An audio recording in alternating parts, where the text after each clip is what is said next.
We're going to cover the Battle of Salamanca from July 22nd, 1812. And what I like about this one, everyone says Waterloo is Wellington's masterpiece, and I disagree. I think he did a great job there, but he had a lot of help from Blücher and the Prussians. The Dutch, the Belgians were there as well. Don't you think Salamanca is more of his masterpiece? Short answer, yes, I do. That's an easy one. Yeah, Waterloo, though it was Wellington's strategy, and I know we covered this in our previous, it was Wellington's strategy. He, of course, needed Blücher there, but he was also on the ridge, holding the ridge, kind of pulling Napoleon into a trap. Yeah, and Waterloo was like a 10 to 12 hour slog. This one, what's the famous line? Wellington beat an army of 40,000 in 40 minutes. That's roughly what they go with. The times don't quite go because it is a couple of week long campaign and a day long fight. But that key window of 40 minutes and throwing 40,000 men against roughly 40,000 men is about just under kind of 50,000 on each side. Makes it a far more dynamic battle, I think far more interesting battle, and shows, for me, Wellington's actual abilities here rather than a static battle. You're kind of on the reactive. This is far more talking about what is possible, where there's opportunities, and we will dive into that. But this, I think, there's two potentials for Wellington's greatest victory, really, not Vittoria, not Porto, probably. So it's Salamanca or Assaye in India would be his kind of creme de la creme. Agreed. Before we get into that, one quick shout out. If you'd like to learn more about Marcus, or you read some of his articles or blog posts, or see what other podcasts he's been on, I recommend you go to dukeofwellington.org. And Marcus, that's your website, right? That you kind of maintain a lot of information on. Yeah, it is. I set that up during the famous COVID lockdown as an output to all the thoughts going on in my head, and I need to update it more. We're talking about that, and I will curate a few more articles. Some are purposely out of date, like my article on Porto, because it clashes with my research of my book. But it's a fun one and does quite well, and it's that and Facebook, and I hang out a lot on Twitter because that's where some very lovely historian people do. That's right. Yeah, dukeofwellington.org if you have a moment. But yeah, let's get into this. So we're kind of going to go with a linear structure of the battle. And the part that most people hate the most, and we'll try and speed through it, is the background leading up to it. But yeah, I think it's important to give a context leading up to the battle, don't you? Yes, it is. So there's a few elements to this that we're following on from some of the great sieges, namely the siege of Badajoz in Spain. So Wellington's now captured what we call the gateways into Spain, which allows him to march from Portugal heading towards Madrid. And Salamanca is a major town on that route. And he's being shadowed, this town, with Marmont, and they're marching in parallel. And I don't know if you want to say a few words about Marmont, your opinion of him. Yeah, thanks for teeing that up for me. So around 1811, 1812, Napoleon's had enough of Marshal Massena. For whatever reason, he just, a very talented marshal, but I don't think his heart was in it. So he's replaced by Marmont, who is kind of he's definitely the youngest marshal. He's one of the up and coming whiz kids of the marshalate. And, Napoleon's basically trained this guy since 1793 to become, he's already a really good artillery general, but I think Napoleon had a lot of faith in him to, come in, re-energize the French army, which he did, and give Wellington fits, which he also did initially. So I think Marmont did a good job up to July 22nd, 1812. But yeah, he was kind of Massena's replacement to lead the French army and to push the English back into Portugal. Yes, Massena's downfall after Fuentes de Uno and his campaigns, and this is what I find so fascinating with the Peninsula War, is Wellington comes across some fantastically skilled generals. Yep. And that doesn't necessarily mean, actually, I even think Wellington is more skilled than them. But he does defeat a long list of the who's who of the era, really. Yep. There's only a few who he doesn't come directly against, people like MacDonald and the Iron Marshal Davout, who don't come toe-to-toe with him. but Right. many of the others he does. So each side, though, they're about equally sized, don't you think? They're 45,000 roughly in troops. Yeah, obviously there's always a wiggle room for some of this era because as soon as somebody nails down the exact number, actually you've got to take off some of the sick and wounded, and that's normally can be about 10% of the army. So both sides are just under 50,000, and kind of unusually they're very equally matched for this as well. Both Wellington's and Marmont's armies are very, very even. We say that Wellington's army's got Portuguese and Spanish, but actually the French army is from the Empire, so they're going to have a lot of the satellite states and auxiliaries in there as well. Right, and I know already some Napoleonicists, Napoleon, I guess Bonapartists would say, oh, a lot of the frontline troops were in Russia. Marmont was dealing with second-line troops, but he had some very talented generals, Clauzel, who went on to become a marshal. Foy, as we say in English, or General Foy, was a very good officer. So he had some good talent, Marmont did on his side. Yeah, and Foy comes up quite a few times. He certainly becomes a quite skilled operator in this area. There is some quite substantial force and cavalry too. Well, let's talk on the location a little bit. I know it's obviously Salamanca, central Spain, near Portugal. Have you been to this area? I know it's somewhat rolling hills, the landscape, right? Yes, it is. I've been around this area. I've not actually got to Salamanca yet, for my shame, deep shame, but will do soon. It's rolling hills with some big flat areas, and that's perfect for this warfare that comes in. And for topography, for the battlefield itself that we will reach, there are two large features: the Greater and the Lesser Arapil, which are the big hills that will dominate this fighting. And the lesser is slightly to the north, closer to Wellington's lines, and the greater to the south, slightly closer to Marmont's. All right, so let's dive in. We get a little bit of a context there. And the weeks leading up to it, I think Marmont had done a good job. I think both armies were just basically trying to outmaneuver each other and outflank each other to get in a favorable position. They were, and they shadow each other very closely for several weeks. And they move, they march during the day. And this is, July in Spain. This is difficult going for anyone in their woolen coats and leather shoes. Right. But neither finds at that moment. The only notable real event that happens for anecdotal purposes is just before the battle, there's a huge storm. And this certainly affects the Allied lines, where some of the horses break free in a lightning storm and they bolt, and a few troopers get wounded.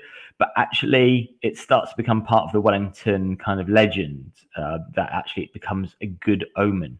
Soldiers can be quite superstitious, maybe not as much as sailors, but it starts to come in, and it leads to a few parts of a pattern that we get where there's a storm and a heavy rain before Waterloo as well. Yeah, and I was reading up on it. It seems that Wellington, he took a couple forts along the way, and I think he was trying to goad Marmont into attacking him, but Marmont didn't go for the bait. Yeah, there's a ring of forts just outside Salamanca, where it's a very old historic city and near to the Portuguese border. And it's one of the things when you start to dive into, especially Portuguese history, is the amount of times that Portugal has been invaded by Spain, and even Britain sent some troops out there in the 1700s for the War of the Oranges between the two. So because Salamanca is near the border, it actually does have fortifications for it as well. So Wellington has to go and capture some of those. Yeah, and I know Beresford is there as well. He's leading a Portuguese contingent. Duke of Wellington has some good soldiers under him at this time as well. He does, and he's got a friend of his, Miguel de Alava.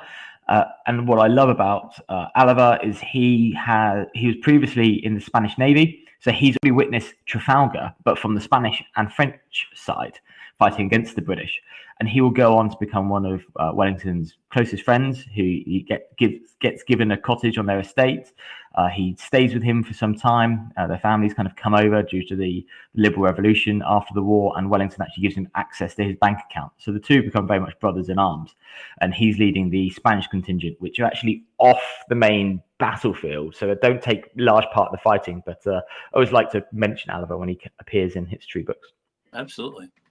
Okay, well, let's jump into the battle. What happens in the morning of July 22nd? So the two armies, we said about 50,000 men, they're marching in parallel, and it's nothing unusual. They've been doing it for a few weeks now. At certain times, they've been getting about 2 kilometers apart, so well within cannon shot. Right. And they're getting onto the plains around the south and southeast of Salamanca. Off in the distance, Wellington's got the 7th Division and the 3rd Division, and they are under Edward Pakenham, which is Wellington's brother-in-law, who's married to Kitty Pakenham. He unfortunately dies later in 1815, but he dies at New Orleans, leading the attack. Not his finest moment either, but he was also one of Wellington's inner circle, and I think one of his true friends in life. So it's very sad when I read about New Orleans. They're marching forwards. They're going round. There's some light fighting to try to capture each other off these Arapils. So they notice very quickly that these areas are going to dominate the terrain. It's like a ridge, right? It's like a ridge almost. Yeah, the lesser is kind of quite a low rolling feature.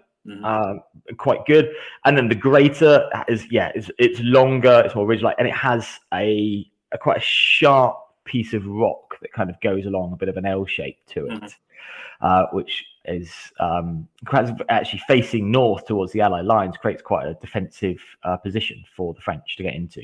So they start to kind of skirmish troops out. Some of the Portuguese get onto the lesser, and the French dominate this greater, but both continue to march. Now we're kind of going northeast to southwest, kind of diagonally across this plain.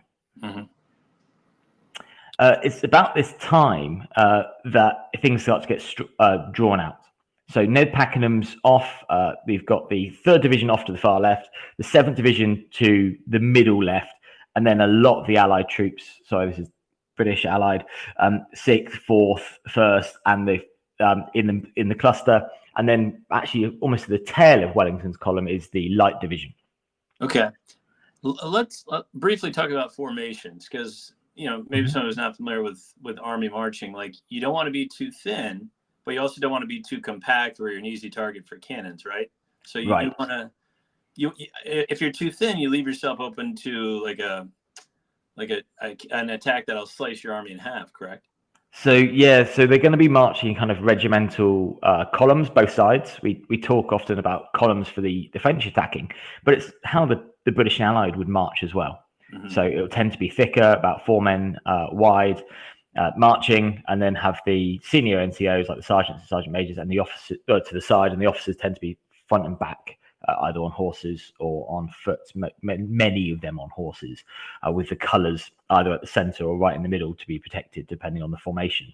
Okay. So both armies are going to be quite long and thin here, and ready to react. So if the British were going to react, they would then turn and start to spread out into 2 deep, whereas the French would have to manoeuvre around or turn and start to move into attacking columns. But that was quite standard for both, because you don't want to be, for example, British fighting 2 deep column, or 2 deep line, sorry. They wouldn't want to be marching in 2 deep, because that's going to double their distance for marching, and then it's a bit like a caterpillar effect if something goes wrong, from experience with the army. One person trips, stumbles, falls into a river, and that starts to slow down, speed up, a bit like a bad rush hour traffic, I suppose. If somebody slams their brakes on, the effect behind it could be quite great. Right, that's like a peloton in the Tour de France. Like when one biker goes down, they all go down. Yeah. Yes, that's a good analogy. And they will clash into each other like that. Yeah. So it's morning. Like you said, the French are kind of getting too thin in areas. Like the leading division gets separated from the follow-up, the 2nd Division that's part of Marmont's group. And then Marmont notices, he mistakenly believes that the British are going to retreat. Does he just see like a cloud of dust in the distance? What does he see there? Yeah, he does. He sees the dust, and this dust is heading towards Salamanca, and he thinks It's Wellington pushing his baggage train, his supplies, his camp followers, his logistics back towards Salamanca, and then Wellington would move into the city. Because that's what you would do if you're about to retreat. You push get them out first because they're slow moving, lots of wagons, larger elements, and literal camp followers. So you've got things like forges and supplies, but also the wives and sweethearts. Right. It's not Wellington's baggage train. It's the 3rd Division under Ned Pakenham taking a wide circle down off to the west. So they start to go for it. Marmont starts to order his men to kind of go west and start to push towards that. If he was right of his assessment, it would have been a good move. He would have got between Wellington and his baggage. Right. But it's not going away. It's coming forward. Want to make a podcast? Spotify's got a platform that lets you make one super easily and distribute it everywhere and even earn money, all in one place for free. It's called Spotify for Podcasters, and here's how it works. Spotify for Podcasters lets you record and edit podcasts right from your phone or computer, so no matter what your setup is like, you can start creating today. Then, you can distribute your podcast on Spotify and everywhere else podcasts are heard. Video podcasts are also available on Spotify. But even Wellington, though, I think he obviously he has a plan in mind, but he sits for lunch, right? He doesn't think that the French are going to fall for it. No, he's not. It's not a planned deception. It's his 3rd Division that's been out purposely flanking. But he's not trying to do it to draw up. It's not one of these tactics that they're all dressed up in something and it's a ruse de guerre. Right. And he does stop. There's 2 versions of this event, and it becomes one of my favorite anecdotes either way of the entire Peninsula War. He's either stood in an orchard with his headquarters. Now, Wellington's headquarters, worthy of note, is very loose. It's lots of officers, and especially junior officers, who he works as aide-de-camp outriders, rather than Napoleon's headquarters, for example, being set tents and heads of department. Right. Wellington's more of a micromanager, really. And it's very different. If you looked at, just as a side point, if you looked at Napoleon's headquarters, you'd recognize kind of a NATO format today.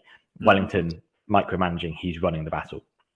So he's either stood in this orchard having lunch, or he's on horseback packing, and he did have packed lunch effectively in his saddlebags, on the back of the horses.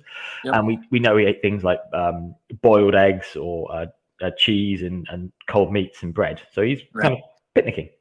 But on his horse, observing the armies marching, because they're both marching, and there's very little going to happen probably. And as he starts to see the French move, now they kind of been given the order to kind of let leash by Marmont. Let me just check my pronunciation. Thombriers and Macun. Yep. Is that close enough? Yeah, the first 2 divisional generals. That's right. The first 2 divisional generals. They start to push off towards the 3rd Division, who they think are going away, but they're coming in. Wellington sees this, and lightning bolt of energy. This is why I like Wellington. He's not this laconic kind of defensive general. He sees this. He throws his lunch over his shoulder. The story goes, it's a chicken leg, cold meat. And he says, by God, that will do. Now, he either jumps onto his horse or he's already on it. And he races off towards the 3rd Division, low flat plain, on his horse. And he's a very good horse rider. He's quite good at languages, but he's a very good horse rider. He gets over to the 3rd Division. He doesn't actually speak to Ned Pakenham directly, as far as I'm aware, but he meets the brigade commanders, starts going, get your men going. You are going on the attack. Get those spurs in. Get your boots on. Right. Move. Apparently, he gives this order, and he starts racing back towards his centre to get them going forwards. And he actually passes his aide-de-camp, who are trying to catch him up as he's already given the orders and turned around. That's how well he's riding. Right. And he goes into the centre and starts to push forward the middle of his line, the 5th, the 4th, and then the 7th Division into an attack. And this 3rd Division come wheeling round. Right. And I can only imagine Marmont's horror once he realizes what's about to happen, because his army's going to get severed basically in 2. Yeah, and it's like almost near the head of the column. So he's lost about a third of his strength. Kind of his gun about to be severed down the middle, and they're strung out. That's you don't want to recall them because then that will start to cause panic. Right. So they've got to kind of stand there and take it. Yeah. And Marmont, credit to him, he realizes what's happening. He hops on his horse and he's about to, issue counter orders to fix this problem. But what happens? Marmont's, he's realizing third division is coming in, and he's stood on the ridge, and a British bit of shrapnel, more than likely. We've talked about before. It's got musket balls within, so it's a very effective area weapon, as the French have just got kind of the case itself, and that hits him into his ribs. So he's out. So it goes over to his second command, General Bonnet, who's also wounded, I believe in the leg, actually, very soon afterwards. So you've lost the commander. That's very unfortunate. You lose the second in command as well. Well, actually, you've kind of then got a leadless situation for a moment. Yeah, I think it's like 30 minutes. There was no commander until Clauzel takes over. But and he does, credit to him, Clauzel becomes a marshal later in life. He's a very smart general. But, I mean, the moment is lost. I mean, Clauzel does issue a counterattack, which I don't want people to think the British didn't take a lot of casualties. They did. And the counterattack almost worked, but it was just, I think it was just too little too late. Yeah, and Clauzel, real credit to him. He's a divisional commander and he has to now step up to be the army commander. And they get that counterattack as the British and the Portuguese are coming on in the centre. The French, who are kind of there centre-right, start to push in and counterattack them. And there's some really fierce infantry fighting. The next stage that happens, though, is the third division are coming on, is General Cotton, who's the commander of the Allied cavalry. He's near the kind of the Allied cavalry are between Wellington Centre and the third division.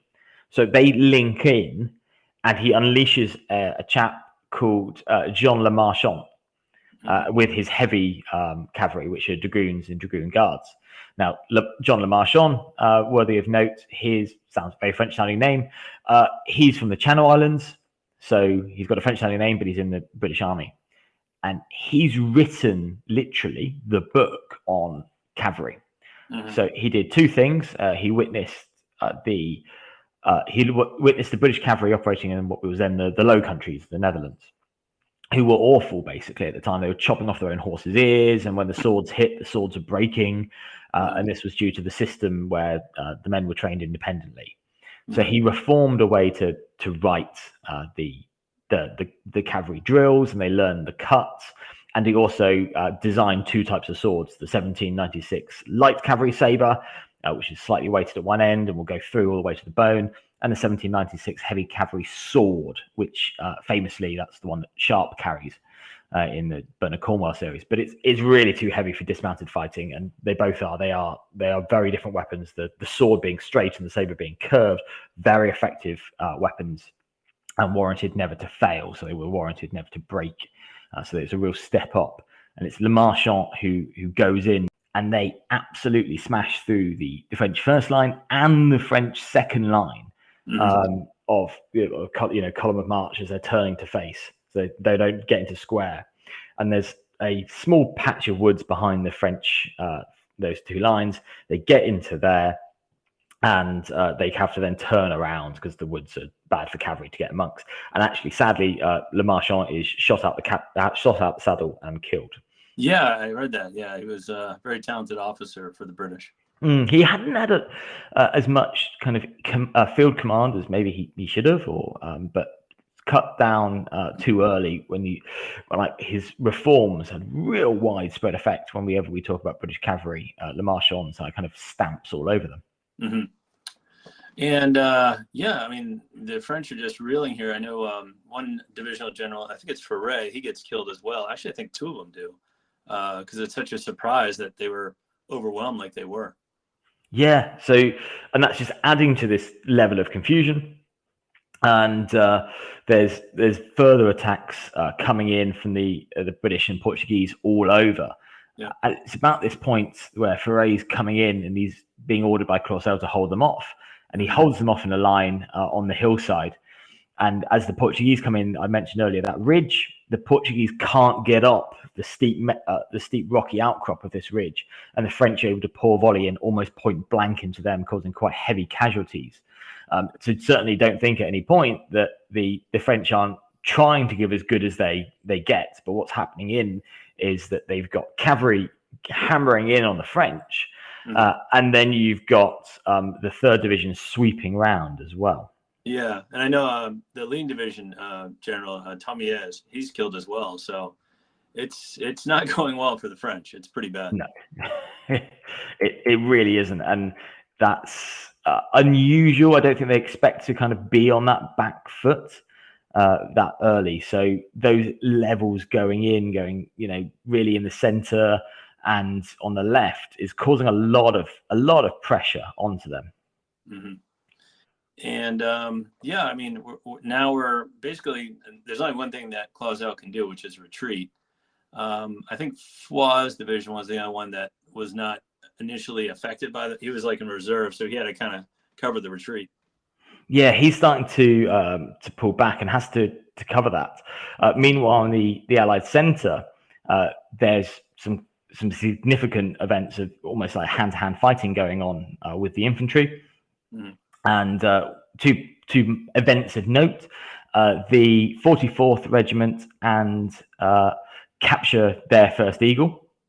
They go forward, and the story goes that Lieutenant Pierce, along with some privates, Finley, Murray, Blackburn, and Devine, and also a officer of the 4th Regiment, Maguire, and the Pratt of the 30th, surprise a group of French soldiers.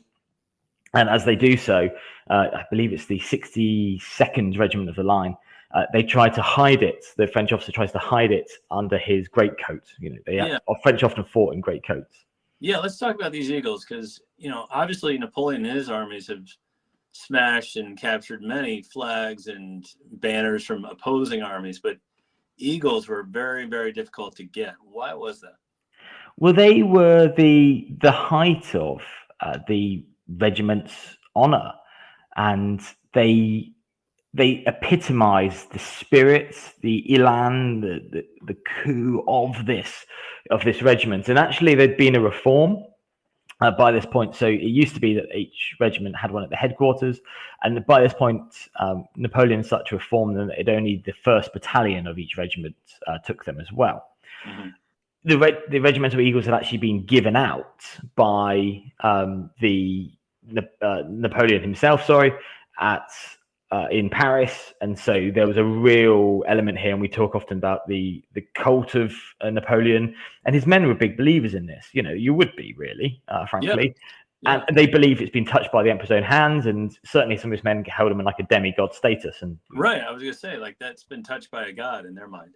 Yes, yeah, and we were both very interestingly on a podcast with Lafayette podcast recently, and we talked about the legacy of Napoleon and the way he's remembered in certain ways, positive, negative, but certainly his men would behold that, and this isn't 100% unique to the Eagles. A regiment's honours tied up in their colours, the flags, sure. And they would fight. And this isn't a unique case. Men would fight to the absolute death. To hold this eagle. Albuquerque, a lieutenant, lost his arm holding on to a colour and carried on fighting. Mm-hmm. That's the level. They put the lives of their colours, their eagles, beyond their own. Yeah, and that just shows, like, when a regiment's lost its eagle, then it must have been really decimated by. Because usually that's in the center of the regiment. So that's it. It's in the center. It's in the middle. It's being specially protected by. It's being carried by officers, but it's being protected by NCOs, and it's got the honor of the entire regiment. So if it starts to get into a bit of a melee, men are going to start moving towards that. They're literally the rallying point of the regiment. Right. So this is where we get the 30th of the British capturing the 22nd Regiment Eagle, and the 44th Regiment capturing the 62nd Regiment Eagle.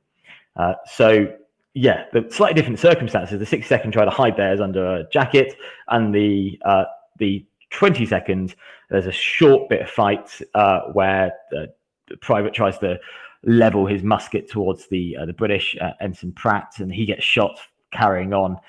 Both these eagles go back to Britain. Mm-hmm. Now, only the Eagles really that go back to Britain survive counter-revolutions. There's a rumoured third Eagle, and they write about a third Eagle being captured. It never appears, but what is captured by the 88th Connaught Rangers, nicknamed the Devil's Own, these are often Gaelic-speaking Irishmen, famously some of the hardest to control and some of the hardest fighters, is they captured Jingling Johnny, which is, if you've seen it, the Ottoman kind of paraded staff with all the bells on it. Yeah, like almost like a banner with bells and with yeah. It's like got layers of bells all over it, semi-crescent design, like hundreds of bells, and it makes this quite rhythmical sound. It has a little handle that turns on it. Right. And what the story goes that there's pictures of it with a small eagle on top. Now, was that a full regimental eagle? Was it not? There is a lot of debate about this, but one version, and I tend to slightly hedge my bet so that this is probably what happened, is it being adopted as the regimental eagle, and that it was taken, and the soldiers who would normally, let's face it, were being paid in arrears, that e.g., kind of in debt there. Yep. Because it looks gold, they're not. They're wooden with gold leaf or gold paint. They're actually, the Eagles thought it's going to be solid gold, or at least gold and hollow. So they rip it apart. Take a wing here and a beak there, and we can buy some gin in good British fighting fashion and spend it on liquor. It doesn't ever appear, but Wellington does write that there's 3 Eagles captured and only 2 are kind of sent back to him. So it's quite probable that a third was taken. One more controversy I read about, and this has to do with the escape of the French. That and I don't know how legitimate this is, because if this was a kind of something that Wellington hadn't expected to do this day, but it says the Spanish were supposed to take control of a bridge that the French could. There was only one bridge out of this trap, and for whatever reason, the Spanish had withdrawn from this bridge without informing Wellington. Yes. But do you know about that? Yeah. So basically, at the Alba de Tormes, the Spanish are meant to guard that route, and there might have been just a misunderstanding in orders.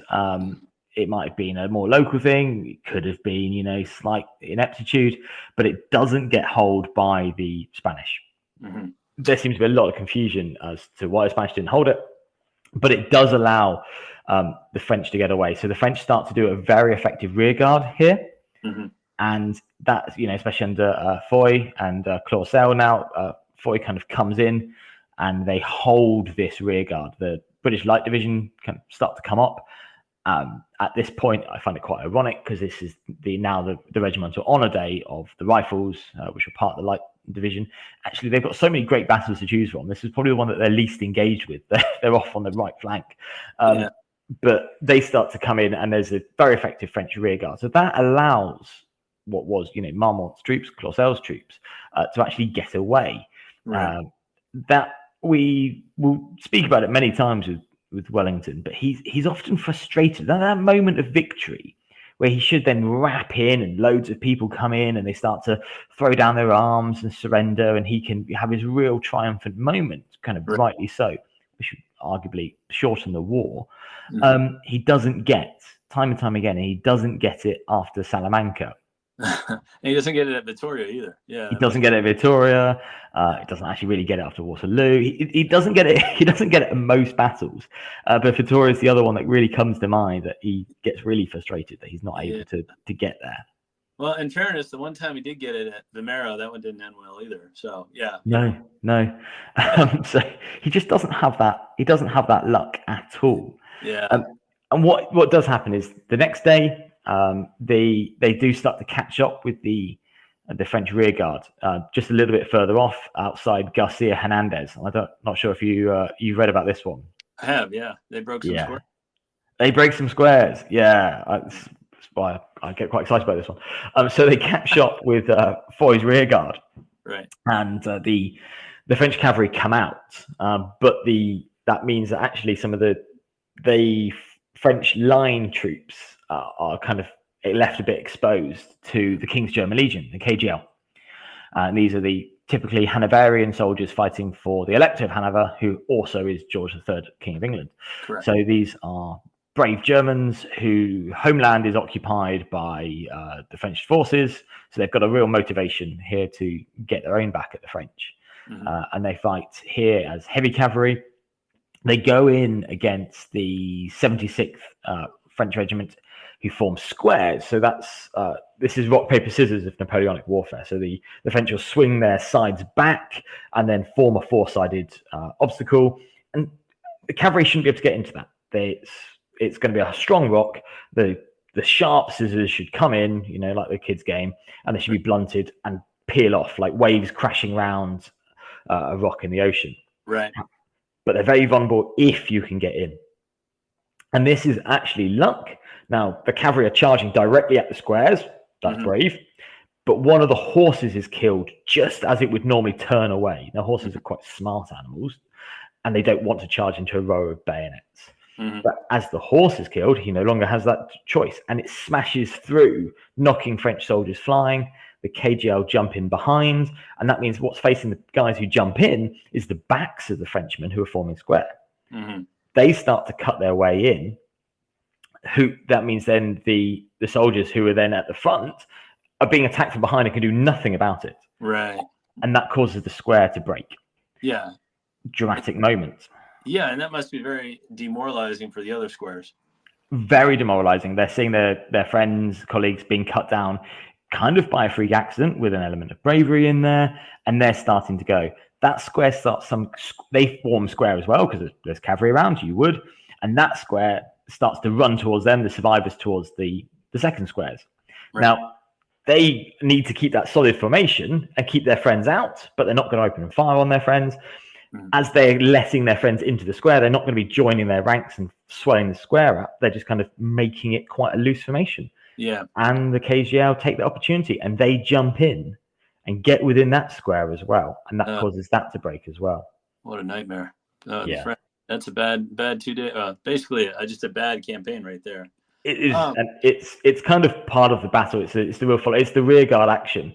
But I always think it's worthy of note because it's quite unusual for squares to be broken. It happens really a handful of times in the entire era.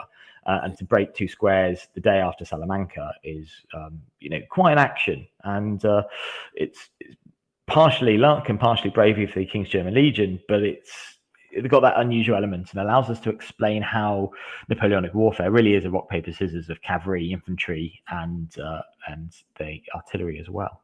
Okay. Well, let's talk casualties. And casualties are always difficult to explain. First, this was 200 years ago, so it's hard to get accurate numbers. Right. So on the British side or the Allied side, they had, 5,000, maybe 5,200 killed, wounded, or captured. On the French side, 12 to 17,000 killed, wounded, or captured. I think people get mistaken that means 17,000 were killed, but it doesn't mean that. It just means that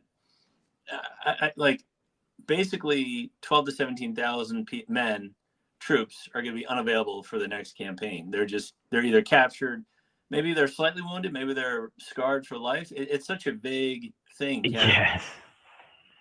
Yeah, it's a really broad spectrum. Wounded could be, a musket ball across the flesh, or it could have been lost a leg. But it's roughly half, roughly 7,000 and 7,000 between killed and wounded, and 7,000 prisoners captured by the British. So those are obviously out. If they're captured, there will be a few escapes. There will also be some officers are paroled, and there are prisoner exchanges later on. But many are taken back to Britain. They end up in decommissioned ships in places like Portsmouth Harbour, a city I used to live in, and they end up in these prison hulks, or actually into places like Portchester Castle that convert into prison camps. And they're sometimes given to manual labour or allowed to do small trading actions. They do scrimshaw, they do little carvings. But they tend to be back, and then officers tend to be exchanged. So 14,000 kind of either immediately out of the action or temporarily out. But still, quite a large number. Out of 45,000, that's a large amount. Yeah, I think it's a significant number, really, for the French. That is going to have a huge effect on their operational ability, but also the other men's survivors' morale as well, proportionally. Well, there's two more things I want to bring up.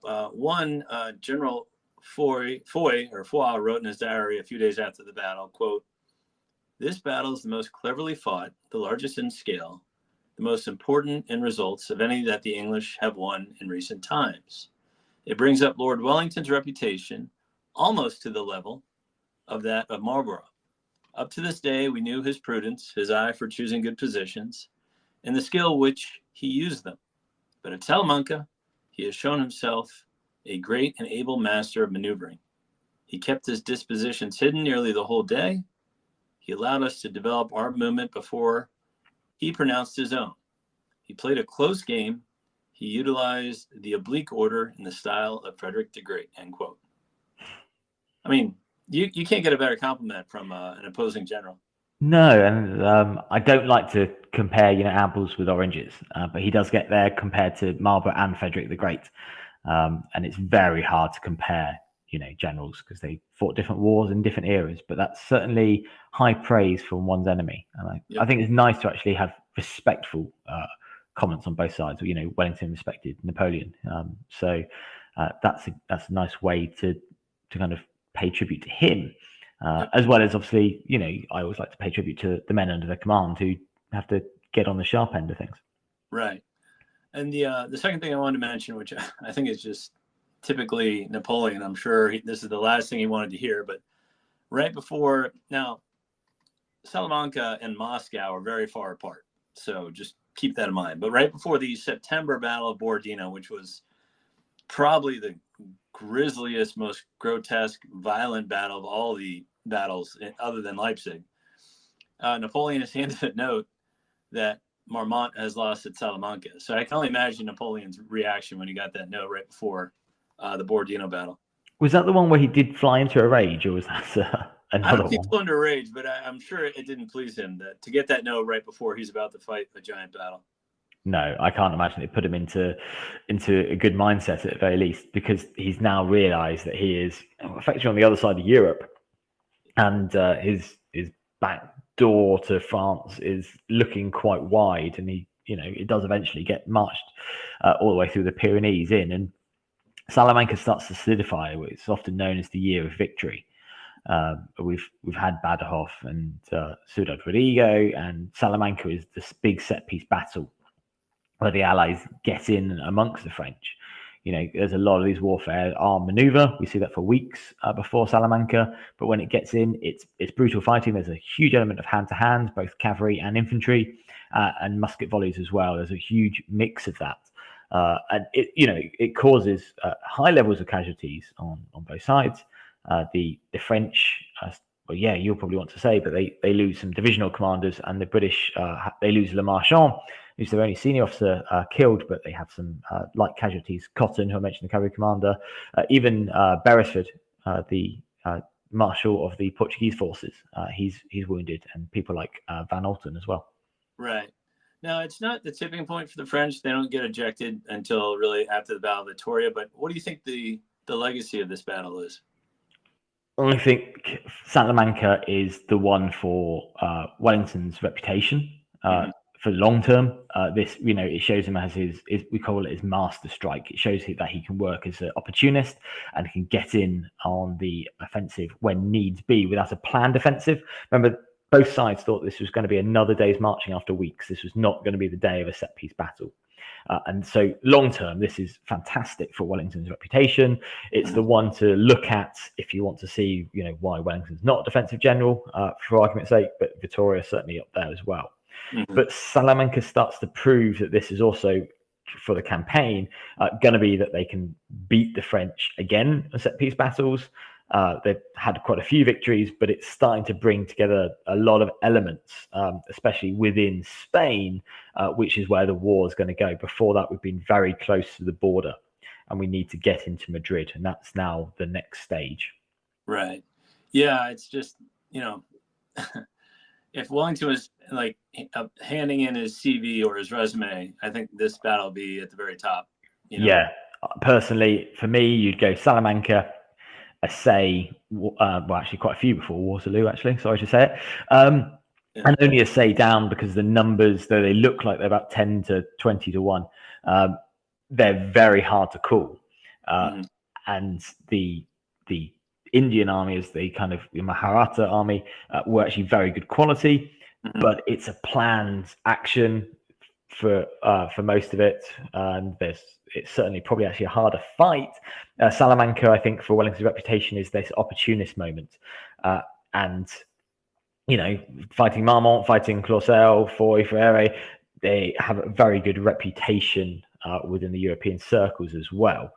So I think that's just tips it a little bit, and there'll be some Assay lovers out there. Wellington himself, when he was asked later of his greatest victory, he said Assay. So I could be wrong too, but I think Salamanca for me is the one that I'd hold up as going, oh, hold on a second, this is really something quite different. Right. And General Foy's saying it, so who am I to argue?